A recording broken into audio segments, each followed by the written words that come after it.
ជំរាបសួរខ្ញុំសាមីថ្ងៃនេះខ្ញុំនាំអ្នកនរគ្នាទៅហាងកាហ្វេ5កន្លែង Authentic Cozy សម្រាប់យុវវ័យ Gen Z ដែលចូលចិត្តញ៉ាំកាហ្វេក៏ដូចជា explore កន្លែងថ្មីៗ Let's go បងស្នេហ៍អូនរាល់ថ្ងៃទៀនភ្លេង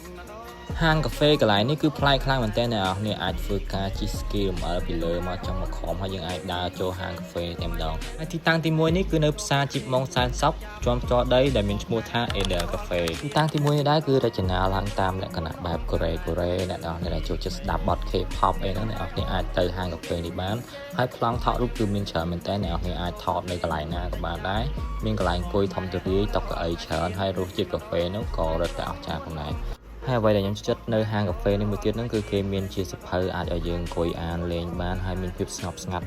បើនិយាយពី environment ហើយការរៀបចំអាចនិយាយបានថាគឺបែបហើយសម្រាប់ខ្ញុំ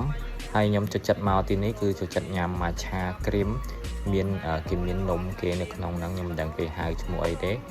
ខ្ញុំភ្លេចបាត់ហើយថានំនឹងឈ្មោះអីបើសិនជាពុកម៉ែបងប្អូនស្គាល់ឈ្មោះវាកុំភ្លេច comment ខាងក្រោមវីដេអូផងសម្រាប់អ្នកនៅម្ដុំជីបម៉ុងសែនសុខឬក៏ចង់រកកន្លែងហាងកាហ្វេប្លែកៗអីអ្នកនរអាចមកសាកនៅទីនេះបានហើយកន្លែងនេះក៏ជាកន្លែងដែលខ្ញុំមកសាមកជាងគេផងដែរ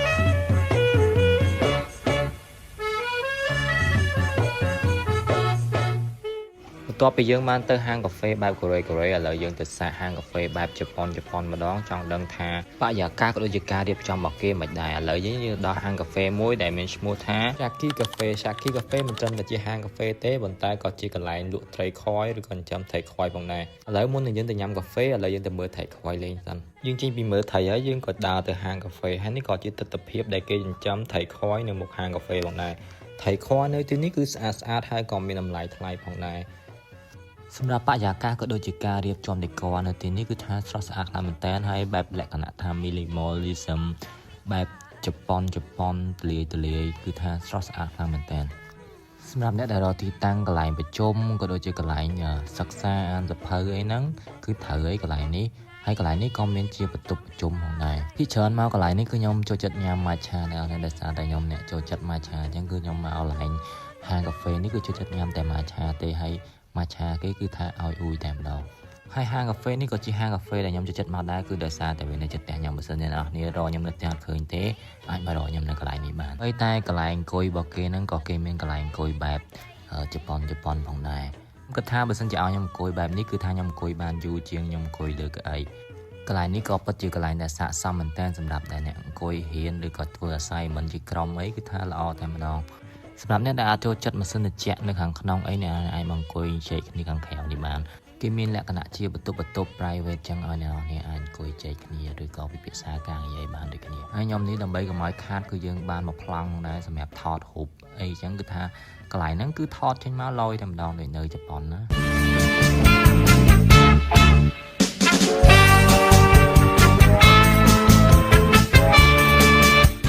បន្ទាប់ពីយើង explore ហាងកាហ្វេអស់ពីរកន្លែងហើយឥឡូវយើងទៅដល់ហាងកាហ្វេទី3ហាងកាហ្វេទី3នេះដែរគឺពិតជាលាក់ខ្លួនរបស់គេមែនអ្នកនរដើម្បីទៅដល់ហាងកាហ្វេនេះអ្នកនរត្រូវចូលទៅកាន់អគារមួយដែលមានឈ្មោះថា The Communium ហាងកាហ្វេនេះខ្ញុំគិតថាវាប្លែកពីហាងកាហ្វេធម្មតាដោយសារតែវាមានកាហ្វេផងមានផ្កាផង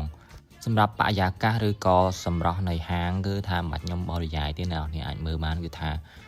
លយខ្លាំងមែនតើអ្នកនរគ្នាហាងកាហ្វេប្រភេទនេះក៏យើងមិនសូវមានជាឃើញច្រើនដែរនៅក្នុងប្រទេសរបស់យើងខ្ញុំគិតថាកន្លែងនេះគឺស័ក្តិសមមែនតើសម្រាប់អ្នកដែលចង់ថតរូបស្អាតថតរូបជាមួយផ្កាឬក៏កន្លែងដែលអ្នកនរគ្នាអាចមកញ៉ាំកាហ្វេភាសាគ្នាលេងបានហើយហាងកាហ្វេនេះក៏ជាហាងកាហ្វេដែលកំពុងល្បីនៅក្នុង TikTok ក៏ដូចជា IG ផងដែរ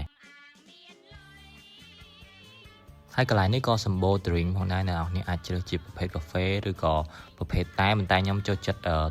ញ៉ាំទឹកអាឡឹកដោយសារតែខែនេះជាខែក្តៅ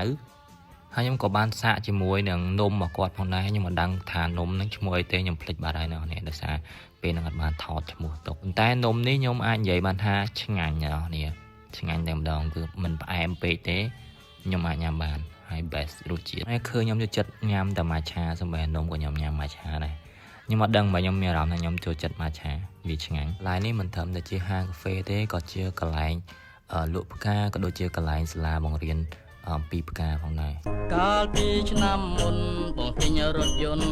ក៏ចិត្តនាងអូនស្រីហើយនេះក៏ជាទីតាំងហាងកាហ្វេទី4របស់យើងផងដែរដែលកាលពីមុននេះគឺជាប្លុក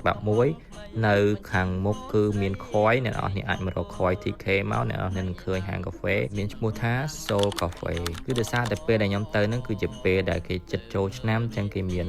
promotion ហើយការរៀបចំតុបតែងហ្នឹងគឺគេរៀបចំតុបតែងសម្រាប់ទទួលទេវតាឆ្នាំថ្មីនឹងតែម្ដងហាងកាហ្វេនេះដែរគឺសម្បូរទៅដោយកន្លែងថតរូបហើយ vibe ហ្នឹងគឺជា vibe បែបកូរ៉េអ្នកនរគ្នានិយាយពី space អង្គុយវិញគឺថាមានច្រើនមែនតើអ្នកនរអាចអង្គុយជ្រុងណាក៏បានដែរតុកៅអីគឺមានច្រើនហើយនៅខាងលើក៏មាន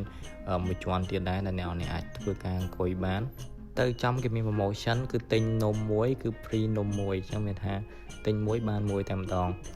សម្រាប់អ្នកដែលនៅម្ដុំទួលគោកហើយរក space meeting ក៏ដូចជា space សម្រាប់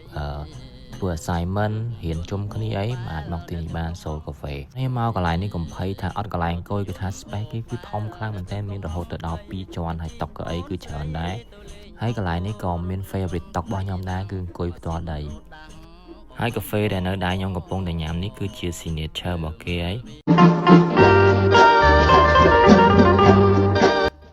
នេះគឺជាហាងកាហ្វេទី5ក៏ជាហាងកាហ្វេកូនបើគេនៅក្នុងវីដេអូរបស់យើងផងដែរហើយហាងកាហ្វេនេះដែរគឺថារៀបចំឡើងគឺថាបែបខ្មែរតែម្ដងបែបជនបទគឺថាស្រស់ស្អាតខ្លាំងមែនតើសម្បូរទៅដោយដើមឈើហើយអ្វីដែលគាត់អាចធ្វើបាននោះគឺថាគឺគាត់មានប្រើម៉ាស៊ីនត្រជាក់ទេអ្នកនរគ្នាចំណុចខ្លាំងមកគាត់គឺថាអត់ប្រើម៉ាស៊ីនត្រជាក់នឹងតែម្ដងខ្ញុំសរសើរហើយតុកៅអីគឺយើងអង្គុយនៅខាងក្រៅអមជាមួយនឹងធម្មជាតិសម្រាប់ location ក៏ដូចជា map ខ្ញុំនឹងដាក់នៅក្នុង comment ខាងក្រោមវីដេអូអ្នកនរនេះអាចចូលទៅមើលបានឬក៏អ្នកនរនេះអាចឆាតមកសួរខ្ញុំតែម្ដងខ្ញុំនឹងតម្លាក់ location ឲ្យសូម្បីតែបន្ទប់ទឹកហ្នឹងក៏គាត់រចនាមកលយផងដែរអ្នកនរគ្នាគឺថាមើលទៅដូចជាមិនសូវចំណាយឲ្យច្រើនទេប៉ុន្តែមើលទៅ creative ហើយផាសុខភាពខ្លាំងមែនតើ